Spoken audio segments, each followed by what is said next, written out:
قرآن کی کہانی جانے کب اور کیسے آئی؟ یہ اللہ کی کتاب۔ قرآن کی کہانی جانے کب اور کیسے آئی؟ اسلام کی یہ سرووچ کتاب۔ اسلام میں مسلکوں، فرقوں اور دوسری طرح کے متبھیدوں کے باوجود تمام مسلمانوں کا یہ عقیدہ ہے کہ قرآن ایک آسمانی اور اللہ کے دوارا بھیجی گئی انتم کتاب ہے۔ قرآن میں نہ تو اترکت ایک شبد جوڑا جا سکتا ہے اور نہ ہی ہٹایا جا سکتا ہے۔ قرآن پیغمبر پر اتارا گیا مسلمانوں کے لیے سرووچ کتاب ہے۔ قرآن میں کل 6666 آیتیں ہیں۔ سب سے بڑی آیت سورہ البقرہ قرآن مسلمان ہی نہیں ساری انسانیت کے لیے مولانا مصباحی قرآن اسلام سرووچ کتاب ہے جو اللہ کے سندیشوں کا سنکلن ہے۔ مسلکوں، فرقوں اور دوسری طرح کے متبھیدوں کے باوجود تمام مسلمانوں کا یہ عقیدہ ہے کہ قرآن ایک آسمانی اور اللہ کے دوارا بھیجی گئی انتم کتاب ہے۔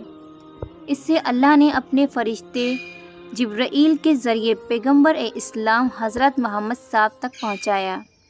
مسلمانوں کا عقیدہ ہے کہ قرآن میں نہ تو اترکت ایک شبد جوڑا جا سکتا ہے اور نہ ہی ہٹایا جا سکتا ہے۔ یہی وجہ ہے کہ پچھلے دنوں جب وسیم رضوی نے قرآن کی کچھ آیتوں کو ہٹانے کی بات کی تو شیعہ سنی دیوبند بریلوی سمیت تمام مسلم اس کے خلاف ایک جٹ نظر آئے۔ قرآن شبد کا پہلا ذکر خود قرآن میں ہی ملتا ہے جہاں اس کا ارتھ ہے اس نے پڑھا۔ قرآن میں قرآن کا ذکر 70 بار آیا ہے۔ قرآن بھی ہر کتاب کی طرح کچھ بھاگوں میں بٹی ہوئی ہے۔ اس میں 30 سپارے ہیں، انہیں پارے بھی کہا جاتا ہے۔ پوری قرآن کو ایک ساتھ پڑھنے کے بجائے تھوڑا تھوڑا کر کے پڑھنے اور حفظ یاد کرنے میں سہولیت کے لیے ایسا کیا گیا ہے۔ قرآن کو مول روپ سے 114 ادھیای میں بانٹا گیا ہے۔ انہیں سورہ کہتے ہیں۔ ہر سورہ کو ایک نام دیا گیا ہے۔ سورہ میں آیتیں ہوتی ہیں۔ آیت ایک واقعہ ہوتا ہے۔ قرآن میں 6666 آیتیں۔ قرآن میں کل 6666 آیتیں ہیں۔ کچھ آیتیں بہت چھوٹی ہیں اور کچھ آیتیں بڑی۔ قرآن کی سب سے بڑی سورہ البقرہ ہے۔